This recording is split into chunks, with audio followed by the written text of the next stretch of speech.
புது புது விஷயங்கள தெரிஞ்சுக்கிற ஆர்வம் நெறைய பேருக்கு உண்டு. படிச்சு தெரிஞ்சுப்பாங்க, பார்த்து தெரிஞ்சுப்பாங்க, கேட்டு தெரிஞ்சுப்பாங்க. புது புது இடங்களுக்கு பயணம் பண்ணி போயும் தெரிஞ்சுப்பாங்க. இது ஒரு விதமான ஆர்வம். இது கொஞ்சம் ஆக்கப்பூர்வமான ஆர்வம் அப்படின்னு கூட சொல்லலாம். இன்னும் ஒரு விதமான ஆர்வம் இருக்கிற மக்களும் இருக்கிறாங்க. அவங்க ஆர்வம் வந்து ஆக்கப்பூர்வம் கிடையாது. அருவருப்பான ஒரு ஆர்வம். அடுத்தவங்க விஷயத்த துருவி துருவி துருவி கேட்டு தெரிஞ்சுக்கணும். மறைமுகமா அல்லது நேரடியா எப்படி வேணாலும். 3வது மனுஷங்க மூலியமாவும் கேட்டு தெரிஞ்சுப்பாங்க. அடுத்தவங்க பத்திய விஷயத்த. இல்ல அவங்க கிட்டயே நேரடியா போயும் கேட்டு தெரிஞ்சுப்பாங்க.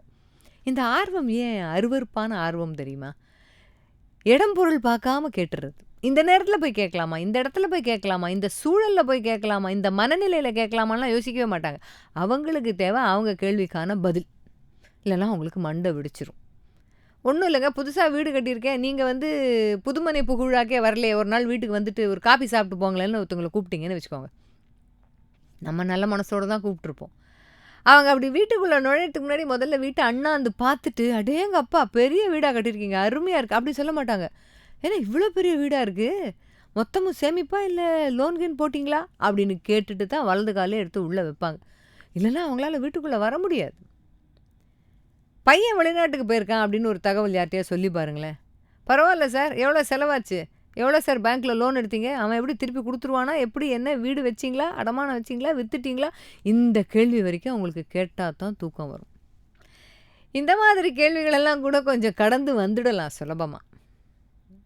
ஒரு சில இடங்கள்ல ஒரு கேள்வியோட நிறுத்தாம துணை கேள்விகளாலேயே தொலைச்சு எடுப்பாங்க தெரியுமா? அந்த மாரி கேள்விகள்ல இருந்து வெளியில வரவே முடியாது. மீண்டே வர முடியாது. உதாரணத்துக்கு சொல்லட்டுமா, ஒரு பெரிய கல்யாணம்னு வச்சுக்கோங்க. எல்லா சொந்தக்காரங்களும் ஒண்ணா சேர்ற இடம். அதில புதுசா கல்யாணம் ஆன ஜோடிங்க இருக்காங்கன்னு வச்சுக்கோங்க. அந்த கும்பல்ல எல்லாருக்கும் ஆர்வம் என்னவா தெரியுமா இருக்கும்? அந்த கல்யாணம் ஆனவங்க கிட்ட போய், "அப்புறம் விசேஷம் என்ன? குட் நியூஸ் ஏதாவது உண்டா?" அப்படின்னு போய் கேட்கணும். அந்த ஒரு கேள்வியோட நிறுத்திட்டா தான் பரவாயில்லையே! அழகா சிரிச்சு மழுப்பிட்டு வந்துடலாம். இல்லன்னா, "இல்ல இருக்கு" இத சொல்லிட்டு வந்துடலாம். அதோட நிறுத்த மாட்டாங்க. நீங்க இல்லன்னு மட்டும் தெரியாம, "இன்னும் இல்ல" அப்படின்னு ஒரு பதில மட்டும் அங்க சொல்லி பாருங்களேன். "ஏன் என்னாச்சு? பிளானிங்ல இருக்கீங்களா?" முதல் துணை கேள்வி. அடுத்தது, "இல்ல, இல்ல" அப்படின்னு அதுக்கு ஒரு பதில் சொல்லிட்டீங்கன்னு வச்சுக்கோங்க. "அப்போ ஏதாவது பிரச்சனையா?" "ஐயோ! அப்படிலாம் ஒண்ணும் இல்ல." அதுக்கு ஒரு பதில் சொல்லி, "இல்ல யாருக்கு பிரச்சனைன்னு முதல்ல பார்த்துருங்க. எல்லார் வீட்லயும் பொண் குழந்தை உங்களுக்கு தான் பொண்ணுக்கு தான் பிரச்சனையான்னு கேட்பாங்க. மாப்பிள்ளையும் பார்த்து செக் பண்ணிக்க சொல்லுங்க." இப்படியே ஒண்ணு மாத்தி, ஒண்ணு மாத்தி, ஒண்ணு மாத்தி ஏதாவது சொல்லிக்கிட்டே இருப்பாங்க. உங்க வீட்ல யாருக்காவது இந்த மாரி லேட்டா பொறந்துச்சா? உங்க சைட்ல யாருக்காவது இந்த மாரி லேட்டா பொறந்துச்சா? எங்களுக்கு தெரிஞ்சவங்க கூட இப்படிதான் கொஞ்ச நாள் இல்லாம இருந்தாங்க. அப்புறம் நான் தான் ஒரு டாக்டர் கிட்ட காமிச்சேன். அந்த எபிசோட அப்படியே நீட்டிக்கிட்டே போவாங்க. இது சரியா? தப்பா? அப்படின்னு ஆராய்ச்சி பண்ணோம்னா, இதுக்கு பதில் கிடைக்காது. ஏன்னா, இந்த கேள்வி கேட்கிறவங்க தரப்புலேருந்து பார்த்தோம்னு வச்சுக்கோங்களேன், கல்யாணத்துக்கு அப்புறம் நடக்க வேண்டிய நல்ல விசேஷம் தானங்க. அத பத்தின ஒரு கேள்வி கேட்டது தப்பா? ஆசையா கேட்டேன், ஆர்வமா கேட்டேன், அக்கறையா கேட்டேன்னு அவங்க பக்கத்து இருக்கிற நியாயத்த உரத்த குரல்ல எடுத்து சொல்லிடுவாங்க. ஆனா, அந்த ரிசீவிங் எண்ட் கேள்விய வாங்கிக்கிறவங்க இருக்காங்க பார்த்தீங்களா, அவங்களுடைய வலி கேட்டவங்களுக்கு தெரியாது. வீட்டுக்கு போய் அவங்க படுற வேதனை அவங்களுக்கு தான் தெரியும். என்ன பதில் சொல்லணும்னு நம்ம எதிர்பார்த்து இந்த கேள்விய கேட்குறோம்? சொல்லுங்க பார்க்கலாம். "இல்ல நாங்க பிளானிங்ல இருக்கோம்" அப்படின்னு பதில் சொல்லணுமா? இல்லங்க எனக்கு தான் பிரச்சனை. அதனால ட்ரீட்மெண்ட்ல இருக்கேன்" அப்படின்னு சொல்லணுமா? இல்ல எங்க வீட்டுக்காருக்கு பிரச்சனை. அதனால ட்ரீட்மெண்ட்ல இருக்கேன்னு சொல்லணுமா? இல்ல இப்ப நாங்க குழந்தை பெத்துக்கிறதா இல்லன்னு சொல்லணுமா? பொருளாதார சூழ்நிலை எங்களுக்கு ஏத்த மாரி இல்லன்னு சொல்றதா? இல்ல எங்க வீட்ல ஒருத்தவங்க படுத்த படுக்கையா இருக்காங்க. இப்ப எங்களால அதை பத்தி யோசிக்க முடியல. என்ன பதில் சொல்லணும்னு நம்ம எதிர்பார்க்குறோம். அப்படியே இருந்தாலுமே, ஒரே ஒரு கேள்விய பார்த்த இடத்துல கேட்கிறவங்க கிட்ட மனசுல இருக்கிற எல்லாத்தையும் உடைச்சு சொல்லிட முடியாது. இத அந்த கேள்வி கேட்கிறவங்களால புரிஞ்சுக்கவே முடியாது. அப்ப இதுக்கு தீர்வு தான் என்ன? அவங்களால கேட்காம இருக்க முடியாது. இவங்களால அந்த கேள்விய பாவம் எதிர்கொள்ளவும் முடியாதுன்னா, இதுக்கு ஒரு தீர்வு வேணும். இதுக்கு ஒரு முடிவு வேணும் இல்லையா? கேட்கலாம்.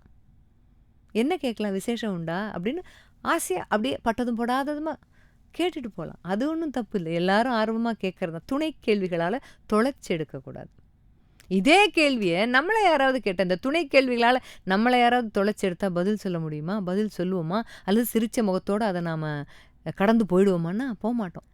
இதைத்தான் திருவள்ளுவர் ரத்தின சுருக்கமா சொல்லியிருக்கார். "இன்னா எனத்தான் உணர்ந்தவை துண்ணாமை வேண்டும் பிறன்கண் செயல்." இது செஞ்சா எனக்கு கஷ்டமா இருக்கும். இந்த கேள்வி கேட்டா என்னால பதில் சொல்ல முடியாது. என் மனசு வலிக்கும் அப்படின்னு எதையெல்லாம் நாம் உணர்கிறோமோ கஷ்டமாக, அந்த கஷ்டத்த அடுத்தவங்களுக்கு தராம இருப்பது தான் பிறருக்கு இன்னா செய்யாதிருப்பது. அப்படிங்கிறத ரொம்ப அழகா சொல்லியிருக்காரு. அதனால நமக்கு கீழ இருக்கிற தலைமுறைக்கு இத நம்ம சொல்லிக் குடுக்கணும். எந்த இடத்துல யார்கிட்ட என்ன மாதிரி கேள்வி கேட்கணும், என்ன பேசணும் அப்படின்னு நம்ம சொல்லிக் குடுப்போம் இல்லையா? சோஷியல் ஸ்கில்ஸ் அப்படின்னு சொல்லுவோம். அதுல இதையும் சேர்த்துக்கணும். கொஞ்சம் மனசு வருத்தப்படுற மாதிரி கேள்வி, முதல் கேள்விக்கு அவங்க முகம் மாறுற மாரி இருக்கான்னு பார்க்கணும். அதுக்கு மேல துணை கேள்வி கேட்டு துளைக்கக்கூடாது. குறிப்பா விசேஷம் இருக்கா? அப்படிங்கிற கேள்விக்கு அப்புறமா துணை கேள்விகள் கேட்கவே கூடாது. மனச துன்பப்படுத்தவே கூடாதுங்கிறத இப்ப இருக்கிற ஜெனரேஷன் கிட்ட நம்ம நெறைய சொல்லிக் குடுக்கணும். அல்லது குறிப்பா ஏன்னா வளர்ந்தவங்களுக்கு நம்ம சொல்லிக் குடுத்து மாத்த முடியாது. இப்ப இருக்கிற ஜெனரேஷன்ட்ட நமக்கு கேட்கும்போது வருத்தமா இருக்கு இல்லையாப்பா? நாம கொஞ்சம் வயசானதுக்கு அப்புறம் அடுத்த ஜெனரேஷன் கிட்ட கேட்கக்கூடாது அப்படிங்கிறத சொல்லிக் குடுத்து நாம வளர்க்கணும். நேற்றைய பொழுது அனுபவம், இன்றைய பொழுது நிச்சயம், நாளைய பொழுது நம்பிக்கை. நம்பிக்கையோடு இருங்கள்.